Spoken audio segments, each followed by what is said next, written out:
All right, ladies, in this next episode, we are going to be covering everything around metabolic health with a really interesting spin. So metabolic health is essentially everything related to our blood sugar, our waistline, our cholesterol, triglycerides. Also, our stress levels play a role in this. In this episode, I'm going to interview Dani Hamilton. She is a functional nutritional practitioner. She helps hundreds and thousands of women regulate their metabolism and their metabolic health. This is the coolest part. Her main focus is not the usual workouts and pills and supplements and all those things that we've all tried. Her focus is on two of my favorite topics, circadian rhythm and quantum. And we're going to talk about all things about what that is. Essentially, it's a really simple, easy approach to making huge impact in our lives in these areas. So here we go. I'm so excited for you to meet Dani Hamilton. Welcome, Dani. Thank you so much for being here. I am so excited for this conversation. I am too. Thanks for having me. Yes. So we're going to kick off right off the gate. I want to create a definition of metabolic health because I know that's going to be a lot of what we're talking about. And with that, like I said in the intro, this is for any woman who's maybe struggled with like that stubborn belly fat or some of the other issues that we know around metabolic health. But this is also, I want to be really clear that this is also for the woman who's maybe isn't so concerned with those things, but like has trouble getting quiet or getting calm, or maybe has some anxiety or like a lot of stress in her life. This is also very much a conversation on how blood sugar plays a role in this. And we're going to get to really easy solutions. So Dani, let's just start. What is metabolic health? Yeah. So our metabolic health is how our cells get what they need, the fuel they need to make energy. And so there's a lot of different things regulating this. Maybe you've heard the word mitochondria being thrown out a lot lately. And our mitochondria are these little engines in our cells that do make energy. They make all the energy for us. And one of their fuels is glucose, which is blood sugar. And there's a lot of hormones that regulate our blood sugar and that regulate our metabolic health. And there's so many things that impact our metabolic health, and our metabolic health impacts so many things. So it's very complicated, but I like to simplify things because I am not a scientist and I don't have a scientist's mind. And so I like to I think what's important to know, and I'm going to just use the term blood sugar for ease, but we really are talking about our whole metabolic health. But one thing is that our blood sugar is somewhat easy to control and it's pretty easy to measure. So I like to use it as this beautiful barometer of our health, and we can start to see a lot of things starting to be connected with our blood sugar. So when it comes to our blood sugar affects every single cell, organ, and process in our bodies. It affects how we feel in the short term, here and now. Like right now, our blood sugar is affecting how both of us feel as we're talking. And our blood sugar has huge impacts on our long-term health.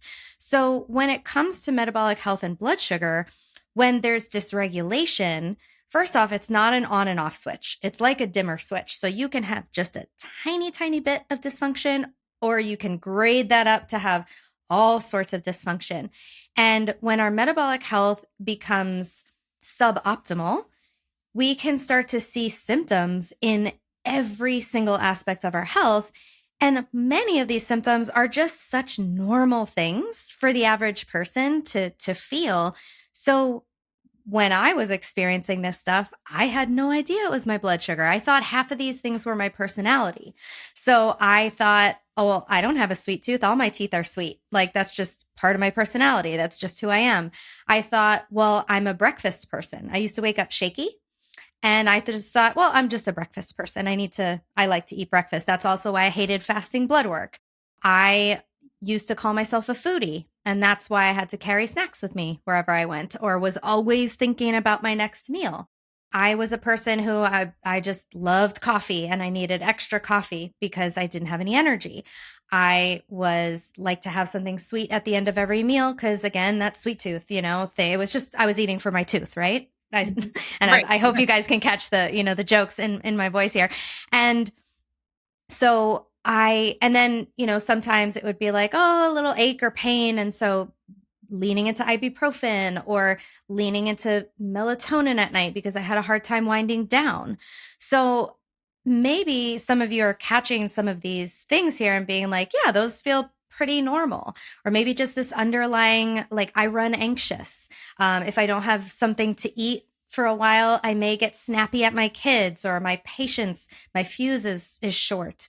All of these things can be connected to our metabolic health. These are potentially signs that our brain is not getting that steady source of energy. And a lot of times, brain symptoms are the first symptoms to show up. And so when we have metabolic health issues and blood sugar issues, we typically see it impacting, like I said, the brain first. And it also often comes when the first time it'll start to show up is if a meal is delayed a little bit or missed. So in the past, I was a person who would, like, if lunch was supposed to come at 12 and, like, let's say I was having a meeting that was running through that, I would be like mad. I would be justified and righteous about, like, how dare they cut into my lunch? Like, and then I would be starting to not feel great. I used to be that person who I would catch myself eating before I went out to eat. I'm like, why are you doing this? You're going out to eat.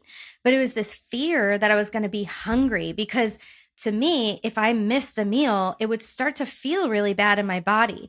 And that is because, again, my body wasn't able to get energy from the stored fuels on my body. So some of these first symptoms that may show up is that you may feel dizzy, shaky, hangry, lightheaded, anxious, irritable, brain fog, weakness, tired, difficulty concentrating, headaches, nausea, sweaty palms. So, and then cravings, intense and urgent hunger. So all of those things, they sound like pretty average things that we may feel. Yeah, pretty typical.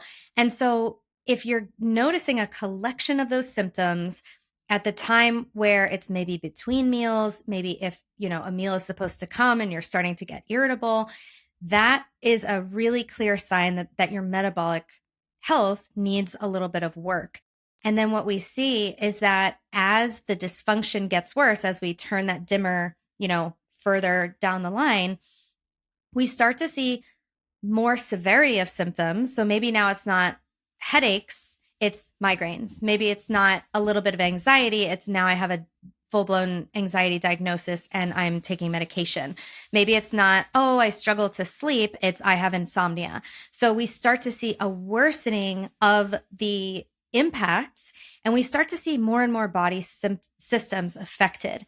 So it may look like just all sorts of things, again, just start to get worse. So then there's a dysregulation of the bacteria in my gut. There's fatty liver stuff. For me, it manifested as polycystic ovarian syndrome. So I had a lot of impacts on my hormones.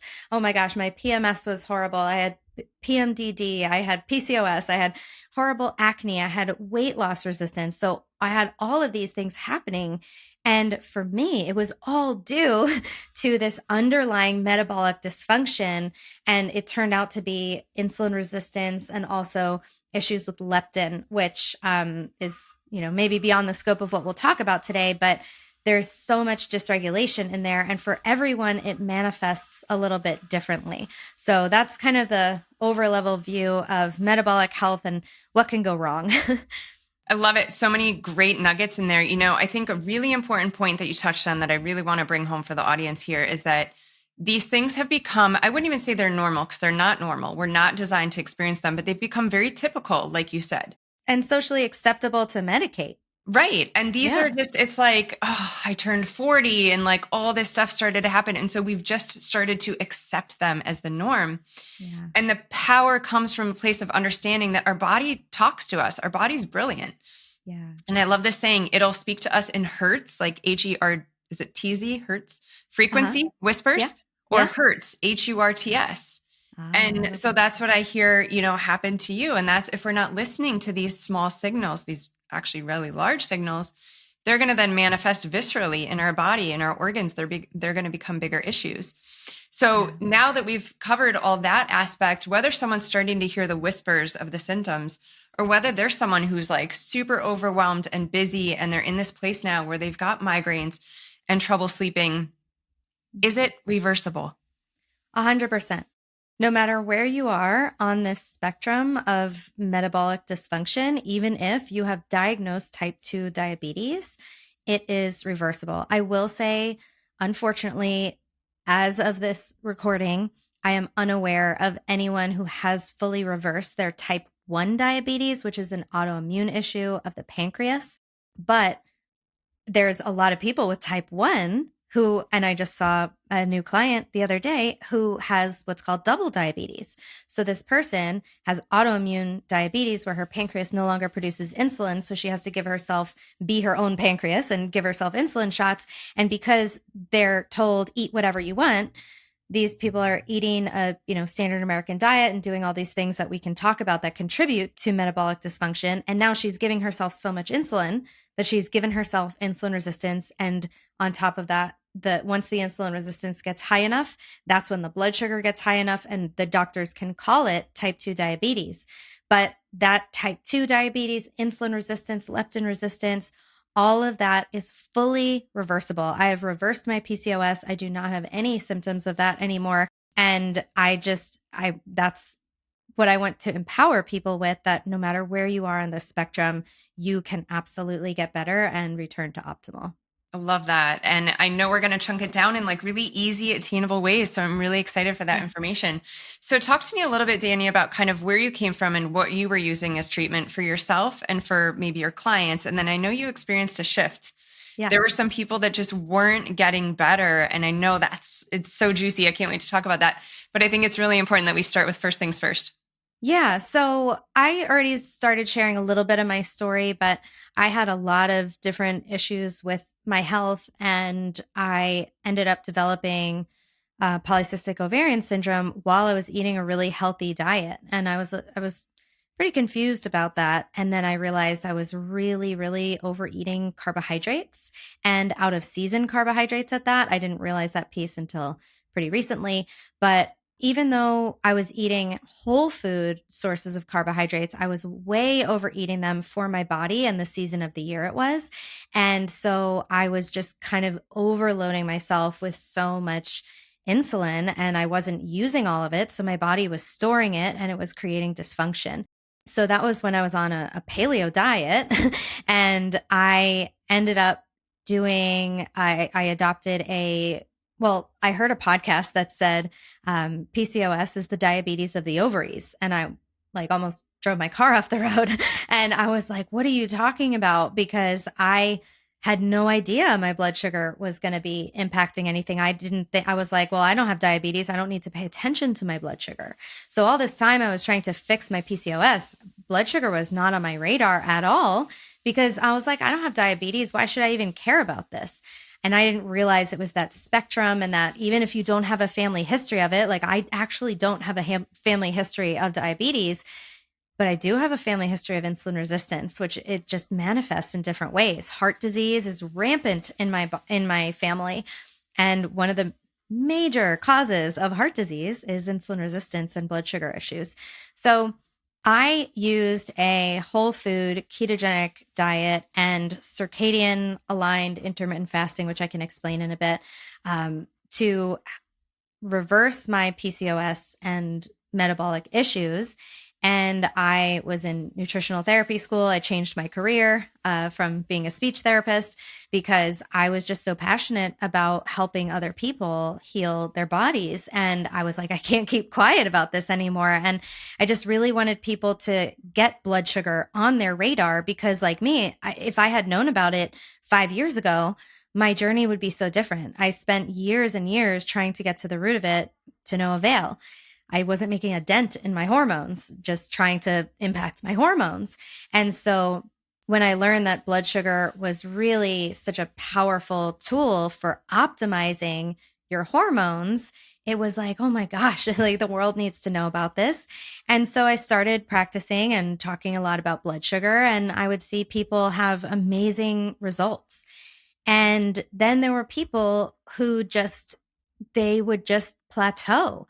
And, people doing, quote, everything right. And, there's, like I mentioned, there's a bunch of factors that impact our metabolic health. And so some of those are, yes, our diet, our the amount of muscle we have, our activity level, our toxic load. So that's a hard one because sometimes, and I'm dealing with this with myself, it's not manifesting in blood sugar issues for me currently, but for some other people it may. But I have a lot of mold toxins. I lived for 15 years in South Florida, and there's mold everywhere. So, and I'm not a good detoxifier of it. So I have off the charts mold in my body. And so sometimes our body's protecting us. So it walls it off in fat to keep it away from our organs. And so that can that can impact our metabolic health as well. And then our stress levels, our nervous system. So we can talk about that. But if we are chronically stressed, we're going to get these high levels of stress hormones. And stress hormones, they are glucocorticoid hormones. So their purpose is to tell your liver to release glucose so that you can run away from a threat or fight the threat. And so if we have these chronic, stressors, and that could be from all different causes, then we could unknowingly be dysregulating our metabolism. But there's another huge factor that I didn't understand or see the value of, because I thought, well, surely food is more important. But then I started learning about light, our light environment, the sun, artificial lights, blue lights, screens, all that stuff. And I still wasn't really convinced. And I was like, well, food is so important. It's the most important. And I started to learn more and more of the science of how light works and how light affects our every single cell in our bodies. And I finally understood, I saw the light of, how important light is, and our light environment and our circadian rhythm is in supporting our metabolic health. Or on the other hand, we could be unknowingly sort of sabotaging our metabolic health if we're not taking certain things into account. And so I started diving into that light piece with my clients, and I saw, and I continue to see just absolutely amazing results with them and their metabolic health, their overall health, their hormone health, their energy levels, and their joy and their peace. Because when we're outside more, we are just in tune with nature. We're receiving the frequencies of nature, not these man-made frequencies that are actually confusing or disrupting to our biology. So it's been a beautiful discovery of these practices that actually really provide a lot of soothing and healing to the nervous system piece. It just is such a beautiful synergy of how these things work together. And it's like, oh yeah, we as humans lived outside for our entire existence. And there's research that supports that we are only supposed to get 1/3 of our energy from food. The rest of the energy that we get should come from above, from the sun, and from below, from stepping on the earth. So we can actually get electrons. So food breaks down to electrons and goes through that electron transport chain in our mitochondria to make energy, to make ATP and cellular water, which is our energy. So if food can give us those electrons, is there any other place we can get electrons? The answer is yes. From the sun, from UV light, and from stepping on the earth, we soak up electrons, and that energizes our body. And that's what our metabolism is getting the energy, to getting the nutrients and the fuels to make energy for our body. So it's a beautiful, beautiful discovery. Yes. Oh my gosh. I love that. Okay. So I know we're going to dive into more of what that is and what that looks like and how we apply it. And I just kind of want to reiterate everything we just talked about, because I think this is really, really important to help people understand how subtle and simple yet powerful these tools are that you're going to talk about. And I 100% agree. I mean, this is one of the biggest things that I've changed in my life in the past year. And the way that my body feels and functions is like night and day compared to what it was. So, we talked about the way that blood sugar issues can show up in our body, right? Yours was PCOS. I mean, they're now calling Alzheimer's type 3 diabetes, as you know. For any listeners who don't know that, blood sugar is it has the potential to wreak havoc in our bodies, in our brains. And, I think a lot of women have probably tried the traditional way of like eating clean or, doing all the things. And maybe it's moved the needle a bit. Maybe it's yet another thing that we're like trying to fit into our busy lives and we just struggle. Like maybe we do it well for a week and then there's a social event or just life gets crazy. And so these tools that Dani is going to share and talk about are really powerful and really attainable, and we're going to really break them down. Ultimately, what this is doing is it's getting us back into alignment. It's getting us back into like our balanced state, because from that place, if we can just get there, our body naturally heals and thrives. Like we're not giving it, you just said all this, but like we're not giving it something from the outside in. We're giving it like the fuel that it's designed to have. Yeah, we're putting it in an environment that's going to allow it to heal, right? So if I have a house plant and I give it the best water and I talk to it nicely and I give it all these nutrients and the great soil and then I lock it in a closet, is it going to do well? No. Mm-hmm. And if I want that plant to heal, like I don't know about you, I'm not the best with houseplants, even though I want to be, but if a plant is like suffering, I'm like, you need to be outside, right? Like you need to go in the environment that's going to help to heal you. And our bodies we are nature. Like we are not separate from nature. We are made of the same stuff that nature is made of. So the idea of putting our body in the environment that we were created in, that is one of the best ways to accelerate your healing. And remember, nature is self-healing. Like our bodies want to heal. So if I cut my hand right now, what do I have to do for it to heal? Nothing. I don't have to do anything. It will just start healing. So our bodies know what to do. They have this beautiful innate intelligence. But one of the problems with our modern environment is that we don't realize this. And I think this is like the big realization that we're coming to, is that it's not only what we put in our body that's giving it information, but light is information. Light is the primary driver or time giver to the body. So it knows what time it is, so it knows what to do. So think about, like, we are considered diurnal, and that's the opposite of nocturnal. I didn't know that. So diurnal, we're awake by day and we're asleep by night. Just like, the sun sets and all of a sudden there's possums in my backyard, right? Like you hear owls. So all creatures, all living things that are, I would say, above maybe the sea vents in the very bottom of the ocean, they're affected by light. So we developed sensors on our eyes, in our skin, and our mitochondria, actually. They are sensors of our environment, and they receive information from the outside, specifically light and specifically blue light, to tell it what time it is so it knows what to do. Remember, our body has hundreds and thousands of tasks to perform at every second of every day. So it's like, how does it organize all that, right? So think about an airport, flights coming and going. It's chaos as it is. They need an air traffic controller to be like, okay, this flight come in. Okay, you're ready to land. You hold off. You do that. Like it's organizing the chaos. So we actually have this master clock in our brain. It's part of our hypothalamus called the suprachiasmatic nucleus. Not important, but that is what is receiving that light information and then telling the hypothalamus it's the conductor of this orchestra.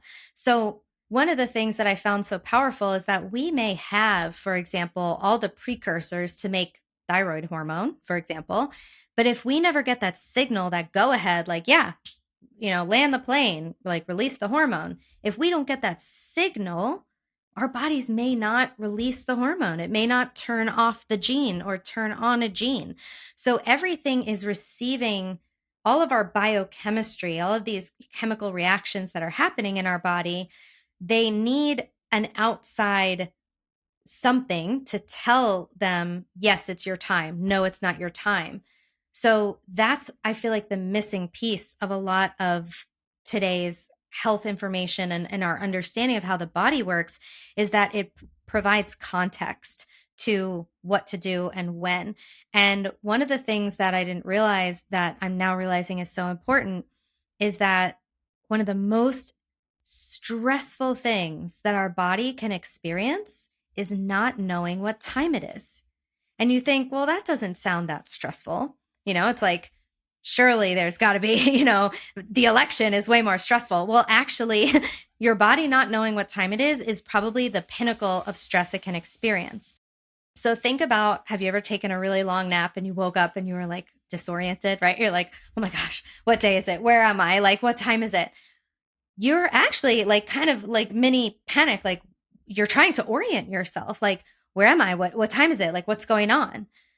Same thing with our body. It wants to immediately try to orient itself to know what's going on. But why?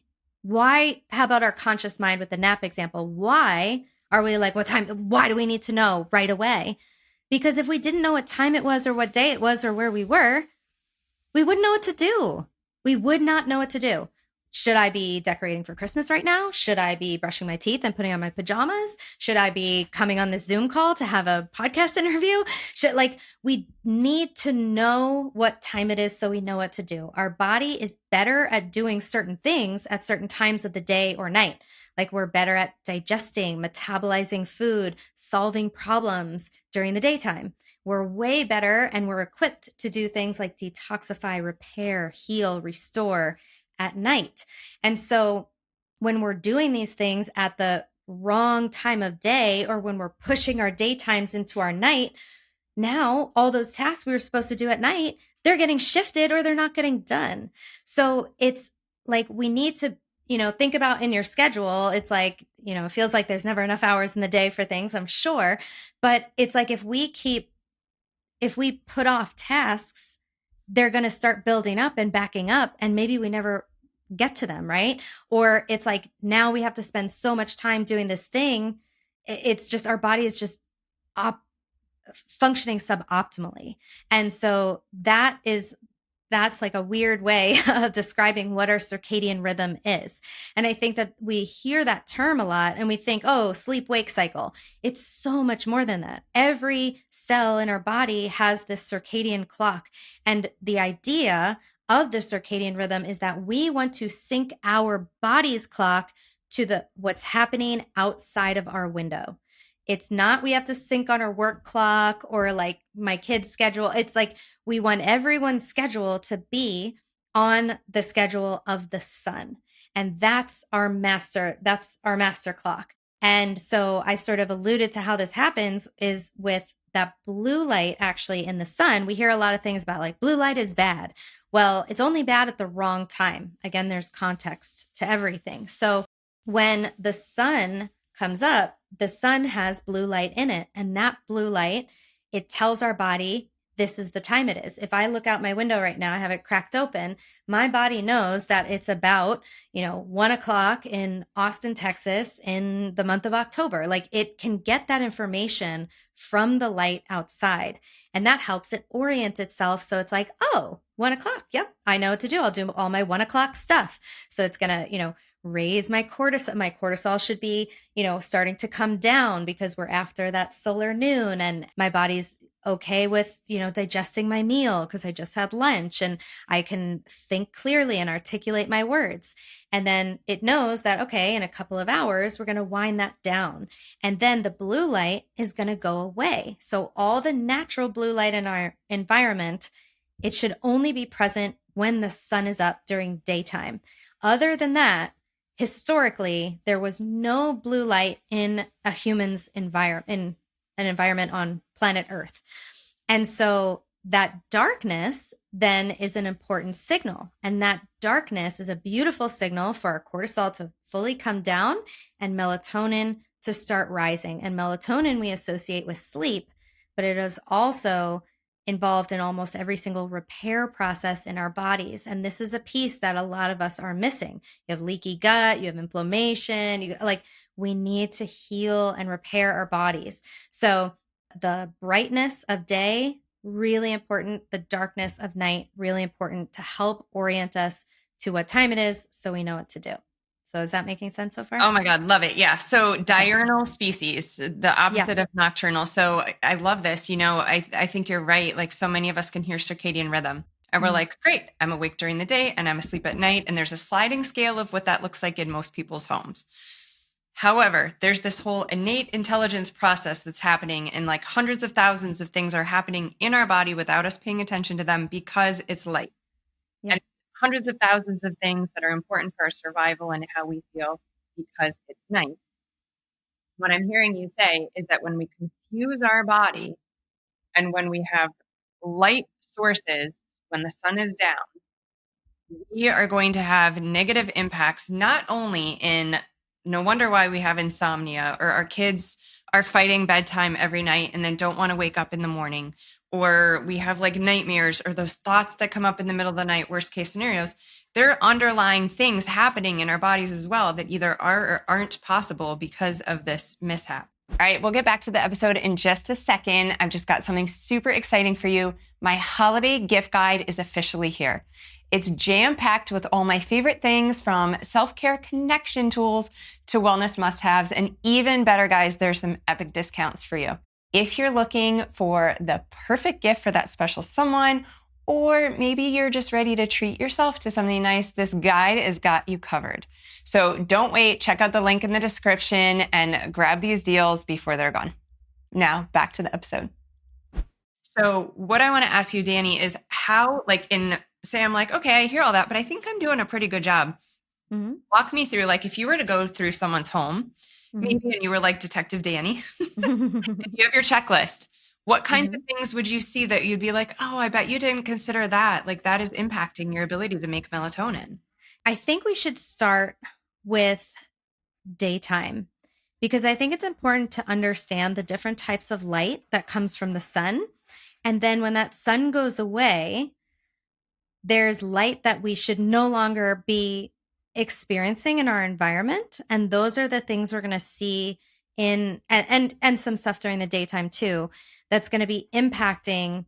It's going to be telling our body it's daytime when it's really nighttime. And that's going to be confusing our body. We're going to get the wrong signals, not only mixed messages, we're getting just the wrong signals. So I think is that cool if we organize Absolutely. it like that? Yeah, okay. Yeah. Whatever flows best. Okay. So in the morning, when the sun is first rising, that's when we get a huge amount of infrared and red light. So infrared light makes up about 49% of the sun's rays at its peak, but when it's lower in the sky, the percentage is higher. And infrared light, I have a infrared light therapy panel behind me. You hear red light therapy, all that stuff. We know that that type of light is so healing that we've made devices to add it back into our environment. And so I propose that we all have an infrared light deficiency. And you may say, well, Dani, I have tons of natural light in my house. Well, unfortunately, windows block out a ton of infrared light in the name of energy efficiency. Our light bulbs also have been changed, if you've noticed, over the last decade or so, that they've now all been switched to these horrendous LED lights instead of incandescent lights that we grew up with. So when I used to change a light bulb when I was a kid, you touch the light bulb and it was hot. Light bulbs aren't hot like that anymore because they've taken the infrared out. So the infrared we perceive as heat. So all of the infrared, so much of it has been taken out of our environment in the name of energy efficiency. And infrared is about 50% of what the sun makes. The sun gives life to all life on Earth. It's probably pretty important, right?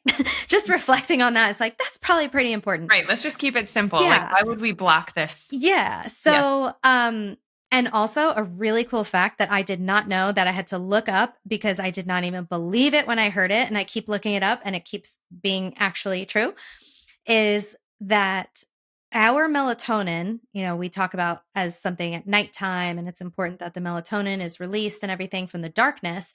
But 95% of our melatonin is made during the day from infrared light. 95%. Hello. Insane, right? So infrared light does so many amazing things for the body, very healing and soothing. And it has a lot of repair and helps with the skin, helps heal tissues. And I mean, there's just tons and tons of benefits of this light. It helps wound healing, circulation, it supports the immune system, stress reduction, and it supports mitochondria to make them more efficient at burning glucose. Therefore, it lowers our blood sugar levels. So that's really, really cool. The red light, which is also out in the morning a lot, but also in the sun all day long, has similar benefits to the infrared, but it's more for superficial tissues because it doesn't penetrate as deeply. And so it's helpful for skin health, hair growth, reducing signs of aging, helping nerve pain, thyroid health, things like that.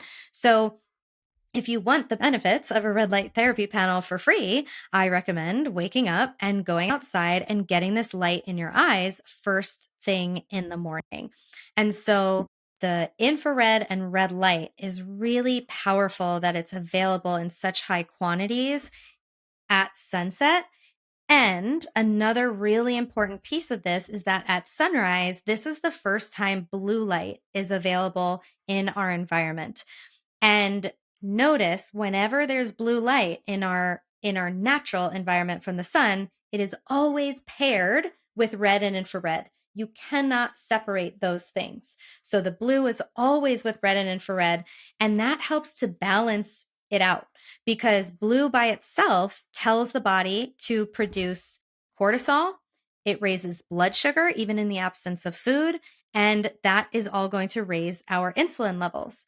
So when it's paired together, the blue light with all the red and infrared, remember I said infrared lowers blood glucose levels. Mm-hmm. So if the blue light from the sun starts gradually rising as the sun is rising in the sky, it's nice and gentle and gradual. And that's what we want our cortisol curves to look like, right? Our stress hormones. We don't want a giant burst of a stress hormone in the morning and a giant burst of our blood glucose. If you've ever measured your blood sugar and you notice your fasting blood sugar is just high, oftentimes this is an infrared light deficiency. And it's because we're flipping on lights that are high in blue light without the infrared to mellow it out, to balance it out.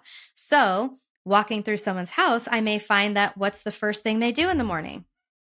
Look at their phone, flip on a light, open the fridge. I have literally red tape, like clear tape over all the lights in my fridge because I don't want to disrupt my circadian rhythm. So wait, what kind of tape? Red, it's clear, like a red duct tape? It's like a translucent red tape that I found on Instagram. No, on Amazon. Okay. I want to get that. So we'll link that for anyone else too. I'll link my, I'm going to talk about a couple of things like that. So I'm happy to give you my favorites guide because everything is in there. So in the morning, seeing sunrise is just the most powerful thing we can do because it's going to set our circadian rhythm and it's going to give us this beautiful, gentle rise of all the correct hormones. It's going to give this really important signaling to our body. And the blue light also tells our body to produce pregnenolone, which is a precursor hormone to our other sex hormones as well. So as we age, especially as women, we're finding that our amount of hormones is lowering and our cortisol oftentimes is really high. So we're getting often that like pregnenolone steal, it's called, where all that what was going to be made into sex hormones is now shuttled into stress hormones. And so to give ourselves less of a stress response and more of the precursor to the other female hormones, more morning sunlight. And when you watch the sun come up, just be mindful that you don't have to actually see the sun crossing the horizon. Just sky gaze east. If there's trees, buildings, mountains in the way, it doesn't matter. Light bends and you are getting the correct signal in your eyes. And again, you have to open a window. We don't want glass in the way because glasses, contact, they will actually interfere with how the light comes into your eyes. So ideally, a tip here is that we want to get light in your eyes from the sun as the first light that you get in your eyes. If you are, right now in the Northern Hemisphere, the sun is rising really late. And so I'm up before the sun is rising right now. And so using, we're going to talk about some strategies for sunset, but using the like orange lens blue blocking glasses and just keeping your house in sunset mode, which we'll talk about. We want to do that anytime the sun is down. So even in the morning. So we'll get into sunset mode in a bit. And then even if it's cloudy, rainy, foggy, important to get outside or at least open a window so you can get that signal into your eyes. And the more obscured the sun is from clouds or fog or something, the more time you need to get that signal, but it's still going to be the correct signal.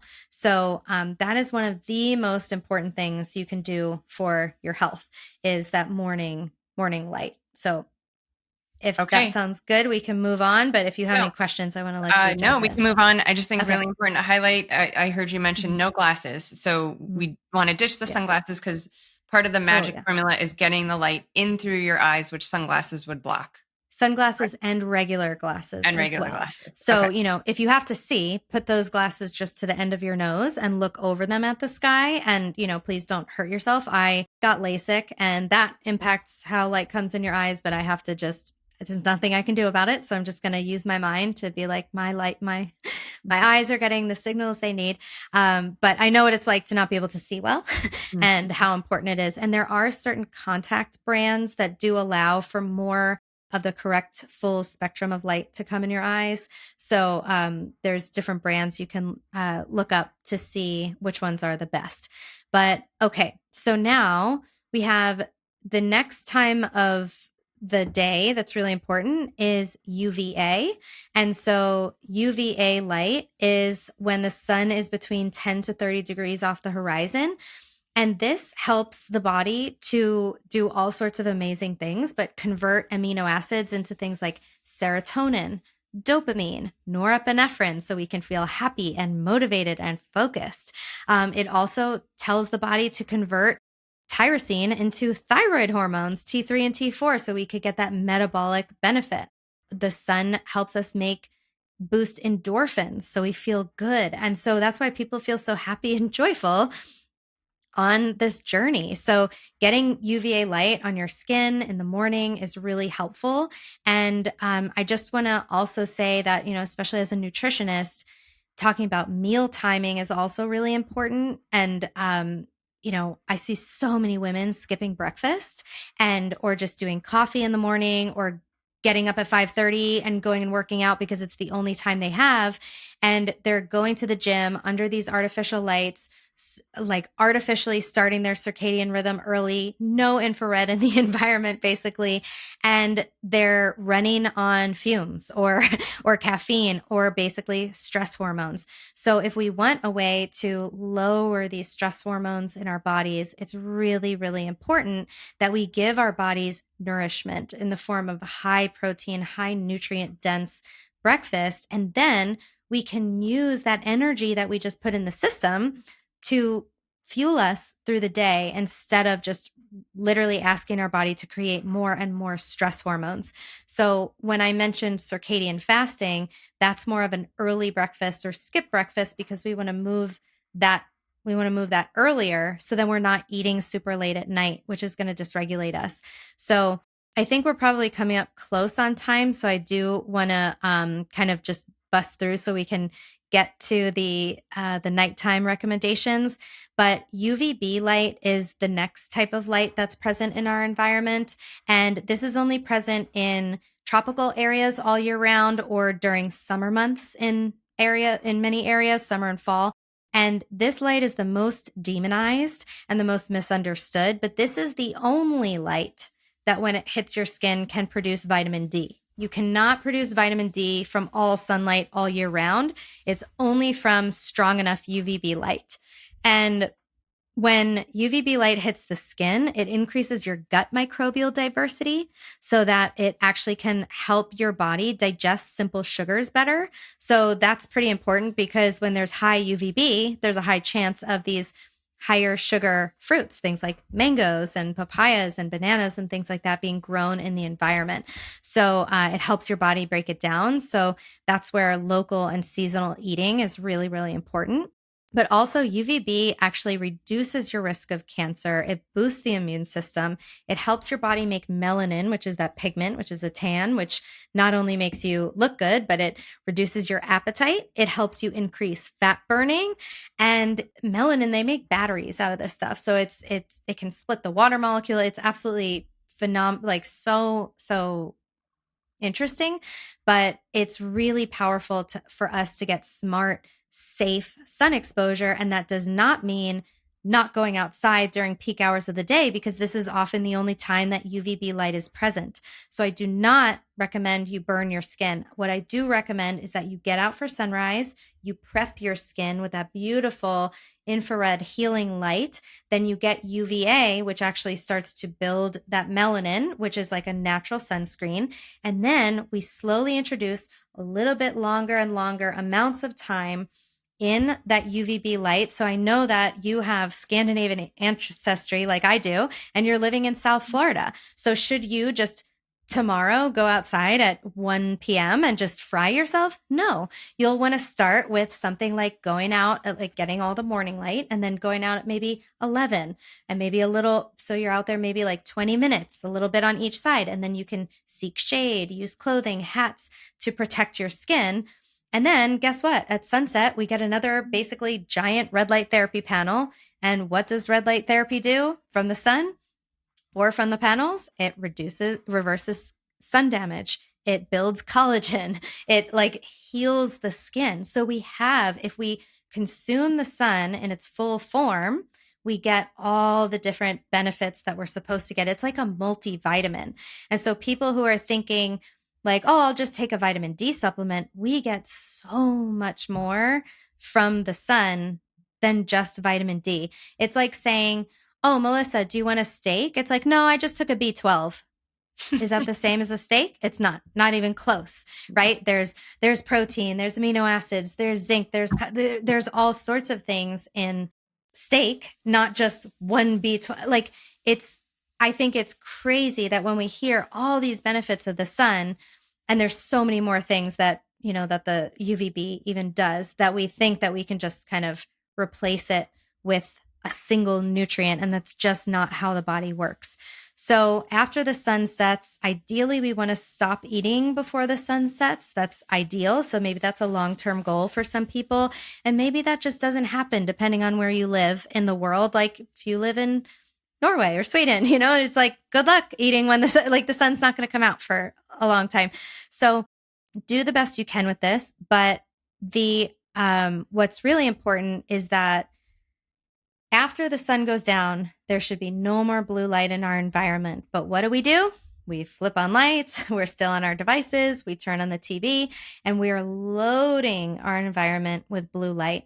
And this light is telling our body, raise cortisol, raise blood sugar, raise insulin. It's daytime, do daytime stuff. And this is driving so much metabolic dysfunction. Ladies, the risk of breast cancer is so highly linked and correlated with the use of blue light at night. Like, it is still October as of this recording, Breast Cancer Awareness Month. My biggest message to you all is get rid of blue light in your environment, or mitigate that light at night. And I'm going to tell you how right now. So what kind of light did we have access to as early humans? We had access to fire. And those hues, the orange, amber, red hues, as long as they're dim enough, because also, any bright light is going to stimulate us. But if it's dim enough, that will not interfere with our circadian rhythm. So thinking about, we can use things like orange lens blue blocking glasses to mitigate that light. It takes all the blue out and most of the green. And we want to think about having fire toned lighting in our home. So orange light bulbs, red light bulbs, Himalayan salt lamps, even incandescent decorative bulbs, because you can still get them sort of in like a decorative section, and things like unscented beeswax candles, fire when it's, appropriate. these are the things that we want to light up our environment with so that it doesn't impact our circadian rhythm and so that we can promote maximum melatonin release and so we can restore. And one of the things we can do is, for example, if we can set up our phone 1, 2, 3, you can click it 3 times. You can set it up to have a red filter on it so you're not interfering there. And, we want to make it so everyone can see. That's the most important thing, because chances are your husband's going to get really angry if he can't see. So you don't want to have people knocking into stuff. So in that guide that I can send you the link for, there's a lot of different like night lights that we can get or motion lights that you can get that are blue free, but allow you to see your environment. So I have little red motion lights in the bathroom. So if I, get up to go to the bathroom in the middle of the night, I'm not tripping and stubbing my toe, right? So we want to make this doable for people. But again, a really important takeaway is that we want bright days. We want to get that sunlight into our eyes without blocking it. And then we want to have really dark nights. So we want to have this dim evening and then the complete absence of light in our bedroom at night. You should not be able to see your hand in front of your face. This is really important for that maximal restoration, healing, repairing to allow your body to have that really deep healing and repair and rest so that you can wake up more refreshed for the next day. Oh my goodness, so much good information. I feel like I have no questions in that part because you answered them all. I know we're going to link everything below, and I know we're getting short on time. So, Dani, is there anything else before I let people know where to find you? I think that, just take it slowly, so you don't have to change these things overnight. If you're like, wow, I've been skipping breakfast for 3 years, maybe you're going to notice you're like, yeah, actually it did work at first, but now there's a plateau, and maybe you're not hungry in the morning. I wasn't hungry in the morning when I first started switching to eating breakfast too. So let yourself have an imperfect transition and do this stuff imperfectly. I think that we can get stuck in like, oh my God, like a little bit of light, or I didn't get to see sunrise. Like I only could see it for like 3 minutes today. Great. It's 3 more minutes than 0 minutes, So allow yourself to be imperfect with all of this and to find the joy and find what you can do. If you work in an office all day, can you stick your head outside for a couple of minutes during the day? Can you get a pair of yellow blue blocking glasses to mitigate some of the blue light from screens and these lights? So it's really important that we focus on what we can do and the messages that we're sending our body. And, we're hearing that. So if you can't do anything, don't get in a mindset of like feeling bad because it's like, oh my God, I couldn't do this. I can't do this perfectly. This light is ruining me. It's like, okay, the light is on and my body is strong and resilient. So I also find that, what we tell ourselves is so powerful. That's frequency too. Light is frequency. Thoughts are frequency. Absolutely. So remember that as you're healing, as you're on this journey, keeping your thoughts on the positive side, or if you catch yourself with a negative thought, saying, and my body is capable of healing, and I am safe, and I am improving every day, and I'm doing my best, and I'm proud of myself. So the frequencies that we surround ourselves with, but also the thoughts that are coming from the inside are just as important and can also lead to healing. So I just didn't want to leave that piece out. Oh, so beautiful, so powerful. Thank you so much for all this incredible, realistic, applicable information. Yeah. We're going to link all of Dani's resources below, where you can find her, where you can follow her link to her favorites, some freebies, some of your communities. Do you want to talk at all about your communities? Yes. So I do have a program that is my signature coaching program called Blood Sugar Mastery. That's where we combine all the food stuff and the light in a 8-week intensive coaching program. And I do have a course that I'm working on. I'm still so far, the name was It Starts With Light, but I may change it to Light Up Your Metabolism, which is the name of my podcast. But that program is more of a DIY of how to breaking down all these different pieces about light, grounding, non-native EMFs, which we didn't get into, and these things to make it easy, applicable, step by step, because for a lot of people it feels overwhelming. And then talking about what do I do in the winter? Can I still ground in the winter? Should I get outside? And what if I work in an office? And what about with my kids? And all of these things, trust me, your kids don't want to go to bed, get those red lights on. Oh, I yeah. mean, it'll work Our kids are instantaneously. out so fast. So Yeah. yeah. So I'll send you the wait list for that program too. I'm almost done with it. It's coming out. I'm so excited about how it's coming out. So that should be a really great resource for everyone as well. Amazing. Well, like I said, you have all the information below. Any questions that come up that you have for Dani or for me or on any of these topics, go ahead and drop them below. I'll make sure we loop Dani in. And if you enjoyed this episode, go ahead and click that like button. If there's someone you love that needs this information, go ahead and click that share button and send it their way. And we'll see you next time. Thanks.